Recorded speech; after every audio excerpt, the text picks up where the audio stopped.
Good afternoon, everyone. Schwell here with another video update. I'll try and keep this one short and sweet. Well, sweet isn't the right term. I had to shut things down for a couple of weeks because I had the flu.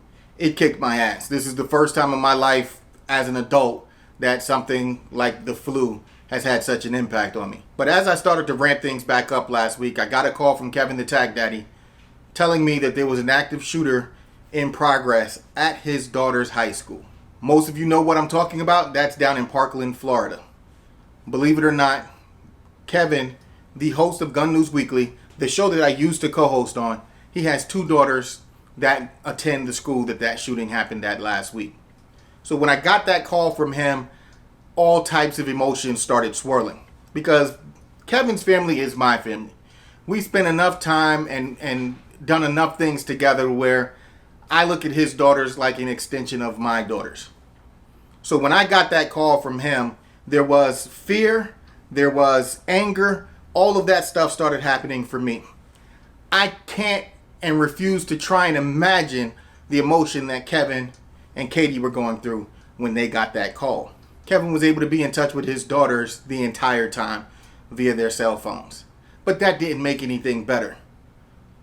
Let's face it, those of us that live this lifestyle, we think that we're ready for this. But when we get that call and we cannot go and protect our children, we cannot go and protect our family members, we go crazy. I know I would have gone crazy. Not being able to grab one of these guns off the wall and go and protect my children is one of my biggest fears in the world.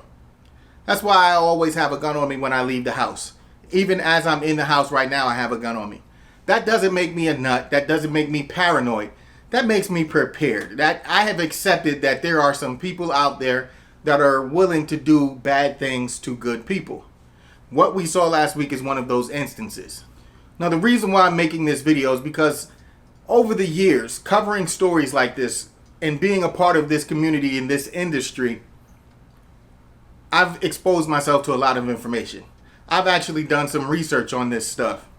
If we look back as far back as 1966, for instance, and we start tracking everything that qualifies as a mass shooting in the United States, a good portion, as much as 80% of the shooters in those situations were under some type of prescription drug.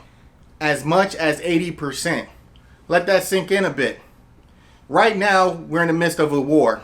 The media, the left, those that are not very educated on firearms, they're speaking, let's get rid of the AR-15, let's ban all semi-automatic firearms. Civilians don't need those. The new attack today has been, we need to destroy the NRA. The mayor of Dallas has come out and said that he doesn't support the NRA holding their annual meeting in his city. Now, I know it's too late for that to change, or maybe it's not. But there's now going to be a shift in focus. Instead of just demanding gun control, they're also going to try and destroy the NRA. See, the way they're looking at it is the NRA puts the money in the pocket of politicians. Those politicians are bad for the United States. Therefore, the NRA is bad for the United States. Those are the obstacles for gun control in this country. See, when emotion dictates your response, you get a response like this one. A lot of thought wasn't put into this. See, the NRA isn't really that big of a lobbying group. They may be the most known as far as the gun lobby goes, but they're not one of the big lobbying groups in DC. See, there is a lobbying group that's huge, that has millions if not billions of dollars behind it. That group is actually the group that I think is responsible for this. As I hinted to earlier, as much as 80% of all active shooters or mass shooters were under some kind of prescription drug. They prescribe these drugs to help fight depression, help fight the urge to commit suicide, help fight the urge of random acts of violence. But if you talk to many of the parents, if you talk to many of the patients that are involved with these medications, they don't think that they work. They think that they mask something or they alter the way that you act and the way that you feel, but they're not really addressing the issue. They come with side effects. But the side effects that are most dangerous aren't the rash, the nausea, the loss of sight, hearing problems. No. The side effects that we need to worry about are the ones that cause you to hurt yourself, the ones that cause you to think of suicide, the ones that make you think that everybody is out to get you, the ones that make you want to act violently toward others. If as many as 80% of mass shooters are on these kinds of medications when they are executing these nasty events, why aren't we talking about that? The reason is because Big Pharma has a lot more money behind it than the NRA does, than most other lobbying groups. So if you dig deep enough, those lobbying groups are putting money into both the left and the right. There's a reason why we're not talking about that, but these treatments may be causing in all of these situations. While you're looking at the NRA as being the ones that are in the pockets of politicians, it's much bigger than that, folks. The NRA is just a small fish in a big pond. They're not making the impact that you think they are.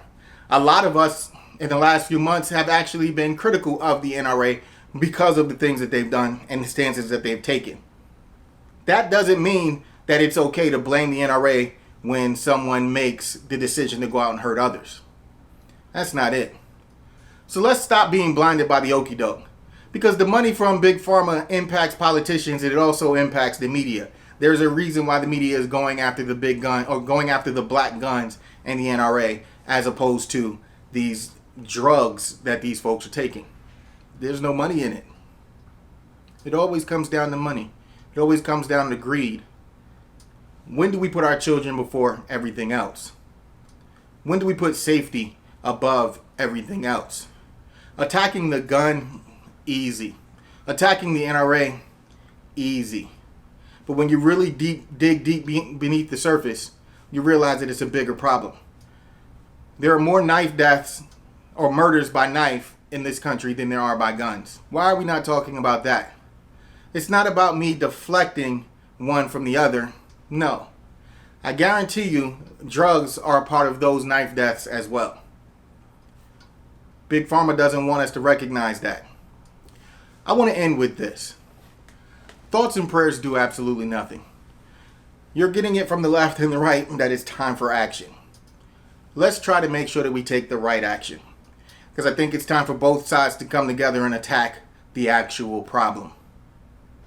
Because the longer we sit back, the more we're tearing this country apart. For all the wrong reasons. This isn't a race issue. This isn't a pro-gun or an anti-gun issue. This is a drug issue. This is a Big Pharma issue. They are dictating what we attack and how we attack it while staying in control of everything. We all lose, folks. This is Schwell. I hope you're all out there having fun, being safe, and also being responsible. And I'll hit you with the 2 fingers. Later.